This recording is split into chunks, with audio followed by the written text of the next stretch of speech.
嗨，大家好，欢迎来到我的频道。今天你还好吗？最近呢，我读了2本书，一本是《认知觉醒》，还有一本是《心流》。我是2本书一起读的。我也是看到有别的博主说，书为什么不可以同时读2本呢？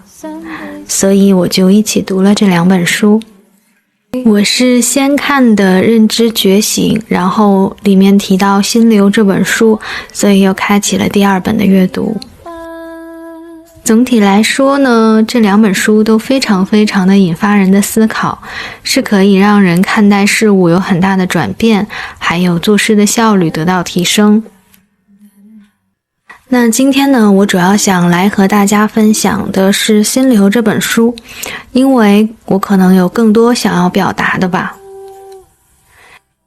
心流这个概念，我想近几年经常出现，它是指人在专注做一件事的时候，全神贯注，忘掉周遭及时间，体验成长和挑战的乐趣，从而获得幸福感。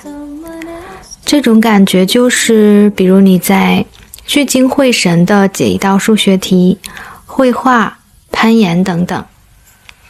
这种心流体验呢，可以带来非常优质的心灵感受，你可以感觉到自己的价值和成长，从而使人生的质感变得更丰富，充满乐趣。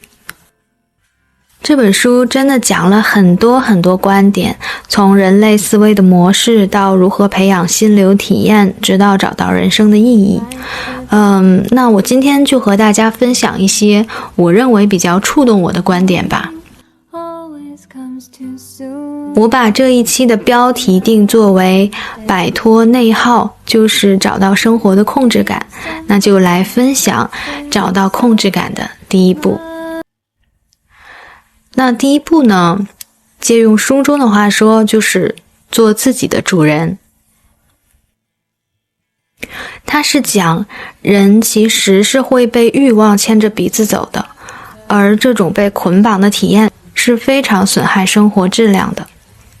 书中说，这种欲望分为2种，一种是基因所致，一种是社会机制。那来自基因的诱惑很好理解，比如说贪吃，比如说懒惰等等。那社会机制呢，就是受社会化的影响，类似人赚到多少钱才算成功，那住多大的房子才算成功，你拥有怎样的生活才算真正的生活，就是类似这些被人们传播和标签化的一些概念，这些就成为了我们追求的目标。他形容说，这样的生活好像苦役，我们始终在追求下一个欲望的目标，却没有时间享受生活。许多哲学家还有作家都不鼓励人们去追求享乐和物质，因为满足欲望带来的快乐是非常短暂的。有一个例子说得特别好，就是如果物质水平代表幸福，那么我们今天的科技发展所达到的物质水平远高于古代社会。那这么说，我们应该比过去的人更加幸福才对。那怎么会有这么多困惑呢？当我没有工作的时候，我渴望一份工作；当我有工作的时候，我希望它能给我更多的报酬；当我有更高工资的时候，我又希望工作轻松一点，人际关系简单一点。当然，不断追求应该是好事，但问题是我们总是不快乐。我想这本书的意义并不是说不要去追求更多的名誉、成就、金钱，而是告诉我们如何体验追求的快乐。书中认为，生活品质的提升等于提升外部条件加上改善内在体验。这个书中有一句话我摘抄下来了，也是特别的让人发人深思。他说，有许多沦为社会控制奴隶的人，他们只认定应该期望的东西，许多难能可贵的事正在发生，但是他们并不在乎。他们在意的不是现在拥有的，而是满足别人的要求之后，我能获得什么。只知道周而复始的追逐一到手就化为泡影的奖赏。其实有很多人都不知道人生要追求什么，只知道说大家都是这么做的，或者是这是家长、老师、成功人士让我这么做的。我们只是追求目标，却看不到我们离目标更近一步。如果我们都失去了体验幸福的能力，那追求幸福又怎么能成功呢？就像爱默生曾说的，我们对生活有种种期许，却从未真正生活过。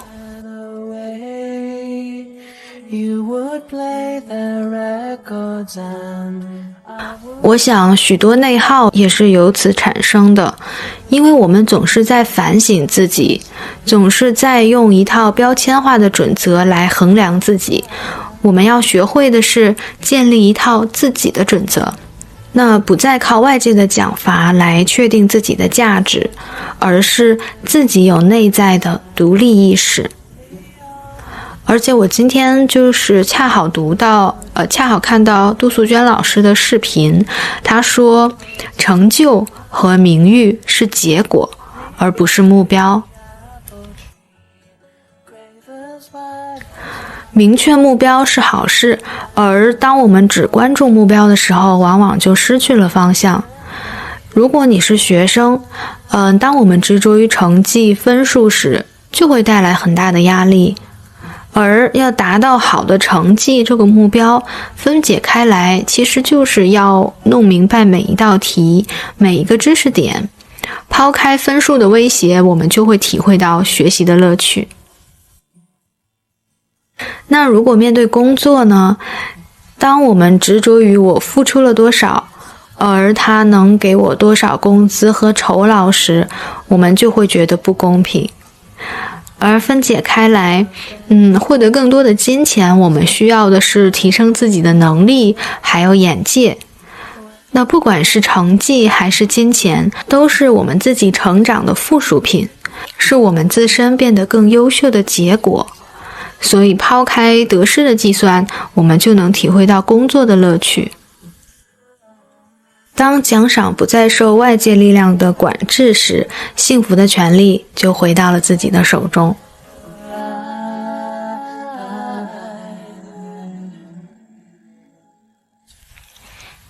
那下面呢，就是说找到控制感的第二步，重新定义快乐和意义。这也是我觉得我在读这本书中觉得非常有意思的一个点，也是在思想上和思维方式上达到了和我自己的一个共鸣。书中说，一个人可以不管外界发生什么事，只靠改变意识内涵，使自己快乐或悲伤。意识的理论也可以把无助的境况转变为反败为胜的挑战。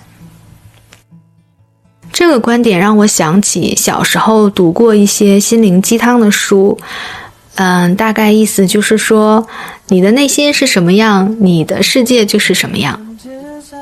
我当时非常害怕这句话，我觉得这就是一种自我安慰，甚至是自我欺骗，自己劝说自己，那我是善良的，世界是好的。我很怕这种想法会让我变得无知，看不到事情的本质，盲目乐观。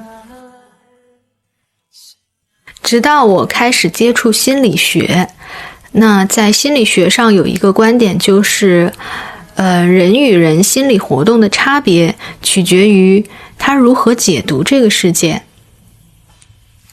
就比方说大家都在向你伸出援手这件事，那有些人会觉得这个世界充满希望，充满爱，那有些人也会解读为人人都在看我笑话。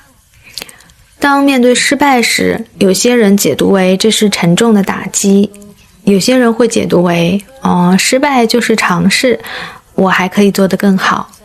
那生活也就会发生不同的变化。所谓心想事成的世界，并不是听起来那么充满神秘色彩，而是让我联想到一个画面，就像是站在四维空间，每一件事都有很多很多面，是立体的，是一个多面的球体。而人的思维意识是可以看到很多很多面的，这是人类进化的能力。这件事本身并没有意义，当你选择其中一面时，它就有了意义。所以我觉得有点像量子力学的那种感觉。古希腊哲学家埃皮克提图曾说，人害怕的其实是自己对事物的看法，而非事物本身。书中的这句话也是让我非常赞同。比如，对于投资这件事，有些人觉得很有必要，有些人觉得风险很大。实际这件事的风险大不大呢？只能说风险既大也不大。当你结合自己的经验判断它时，它就有了专属于你的意义，就形成了你的世界。如果你觉得这是道难题，它就是；如果你觉得它不是，那它就不是。解读方式的选择，往往第一步是靠我们的本能，或者长期以往积累的思维方式。它与我们与生俱来的基因有关，与我们从小到大成长的经历有关。我天生是悲观的性格，所以我看到的往往都是消极的一面，或者说我曾经在这件事上栽过跟头，所以我看到的就是巨大的威胁。当这样的时候，就需要理性出马了。我们是否能跳出固有的思维模式，调用更多的知识、经验，去看到事情的更多面，赋予它崭新的意义，是我们要培养的能力。接下来呢，要说找回控制感的第三步，对抗精神伤，找回控制感，寻找反败为胜的转机。书中介绍了一个词叫精神伤，那我先介绍一下它的概念。它是说，当资讯对意识的目标构成威胁，就会发生内在失序的现象，也可称之为精神伤。那我理解呢，它就是说，当我们想去完成一项目标时，收到的反馈是负面的，就会造成内在精神能量运转的失衡。简单说就是经历挫折。这种挫折其实无所谓大小，很小的挫折都可能造成内在失序，增加精神伤。就比如说白色的衬衫被弄脏了，比如说赶时间的时候有人插队，或者没有赶上计划时间的地铁等等。就好像一种画面，那你头脑中的精神能量像是一股股按照既定方向流动的水，而挫折就是会出来打断水流的顺序和方向，让我们的内在失控，变得混乱。书中说，这种精神伤会导致自我解体，使效率大打折扣。这种状况持续过久，对自我将会造成严重的损害，使自我再也不能集中注意力实现任何目标。这种描述是不是非常熟悉？我觉得这完全就是内耗的定义啊！内耗就是扰乱我们内在秩序的精神伤。为什么我们明明没有做什么事，但是却感觉非常劳累？因为精神也是一种能量，当精神能量耗尽时，我们也就没有力气再采取任何行动了。所以减少内耗就是减少精神伤。而精神伤的反面就是心流体验。当我们发现收到的反馈都是正向的，是和我们的目标一致的，精神能量就会源源不断。积极的反馈使我们能投入更多的注意力，让我们能做更多的事。那如何去培养这种心流体验呢？书中说，心流体验其实是有几个要素的。首先，它是要有目标感的，并且能及时收到正向反馈。这种反馈是可以自我定义的。就像绘画，你可以感知到自己下笔的位置对了，就是正向反馈，就会让人愉悦。还有，它是需要有挑战性的，这就区别了心流体验和享乐的过程。那享乐其实是不需要你去思考的，是一种放松下来的状态。而心流其实它是需要去克服困难，完成挑战的，甚至在心流体验过程结束之后，你会感觉到疲惫感，或者你觉得你投入了巨大的注意力。那这样在完成整个心流体验之后，你才会有成长的感觉，会觉得自己的内在更丰富了，更令人回味无穷。而且心流体验需要我们全情投入，把注意力集中在一件事上，这会是生活乐趣的源泉。所以说，哪些事情可以激发心流体验呢？它需要是一份有创造性的工作。比如说绘画、下棋、种植花草、弹琴等等。但是也不只是兴趣爱好，当我们掌握了体验心流的方法，在工作、听课、挤地铁各种时候都可以获取心流的体验。其实我觉得游戏是很符合心流过程的，所以我们可以很容易的从以前玩游戏的过程中找心流体验的感觉。首先呢，游戏是有目标的，而且非常明确，你知道你要完成什么样的任务，同时它也是有挑战的。通常在打怪或者是解谜的时候，都需要我们去思考或者是训练一些技能、技巧。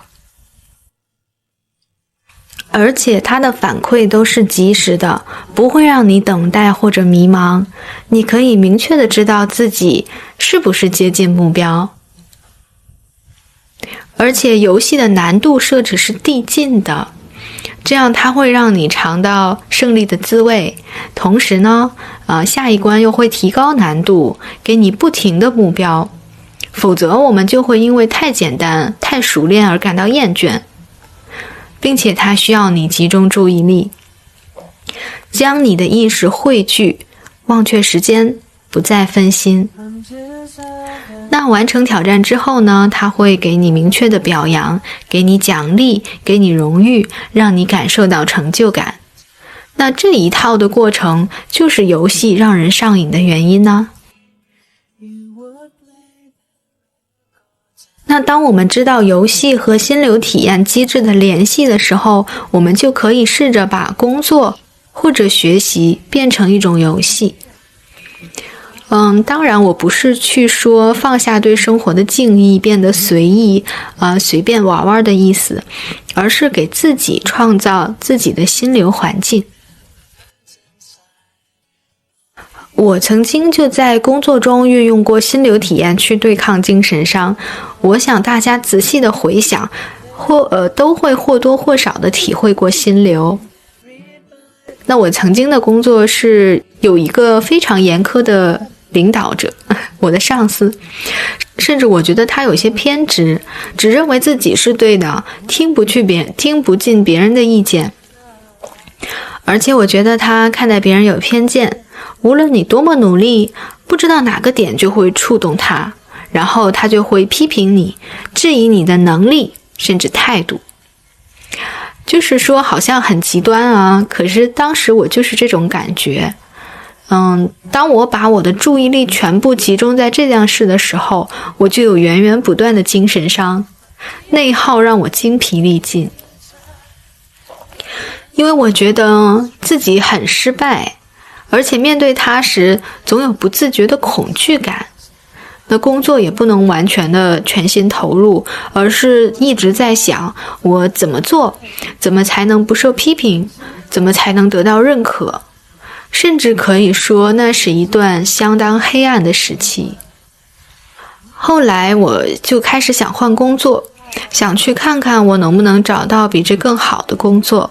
但是我发现，如果我要找到一份工资更高的工作，或者进入实力更强的公司，那我的能力还有欠缺。所以我决定在这家公司留下来，看看还有没有什么地方我能去接触，获取对我有利的工作机会。那从那儿开始呢，心态的转变好像生活也跟着变了，因为我上班的目的不再是获得一个人的认可，而是培养自己的能力，尝试突破自我的局限。就好像游戏一样，我有了一个新的目标，并且反馈是我自己可以感知到的，并不是靠公司的奖励或者领导的表扬。遇到新的工作，我也不会害怕拒绝，反而可以迎难而上，因为我知道在这项技能上我需要锻炼。当领导在对我发脾气的时候，我的感觉也没有那么强烈了，而且我可以理智的去分析他说的对还是不对，有的时候确实是因为自己的考虑不周导致的。那这是很好的现象啊，这能让我看见自己的缺陷。那有时呢，我就是觉得自己没错，我就是觉得他说的不对。那这种情况下呢，我就不会再去消耗我自己，不会再去反复的反省，反复的琢磨那个被质疑的瞬间。那以前呢，我觉得跟他沟通很困难，我很抵触，很不愿意去跟他沟通。那之后我会觉得这是我需要完成的挑战，就像游戏里的 NPC， 那需要我去过这一关。因为我在任何的公司，任何的地方都会遇到这样的情况，或者这种人，或者更加难的沟通对象，所以我要去锻炼。成长的快乐会给人带来更深远的愉悦。其实本身阅读这本书就给我带来了很强的心流体验，是一次非常快乐的旅程。我的解读其实很浅显，并不能完全揭示书中许多深刻的内涵，其实就是把一些观点尽可能的运用到生活中吧，让自己的生活更加丰富，不再充满折磨和困惑。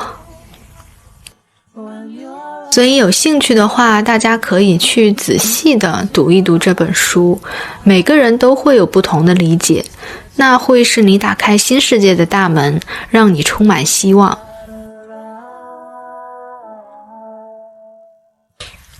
最后再引用书中的一段话吧，他说：方向、决心加上和谐，就能把生命转变成天衣无缝的心流体验，并赋予人生意义。达到这种境界的人再也不会觉得匮乏，意识井然有序的人不需要害怕出乎意料的事，甚至也不惧怕死亡。活着的每一刻都饶富意义，大多时候也都乐趣无穷。好啦，这就是今天的全部内容，感谢你们的收听，希望我们都能掌控自己的人生，体会到生活独特的滋味。拜拜啦。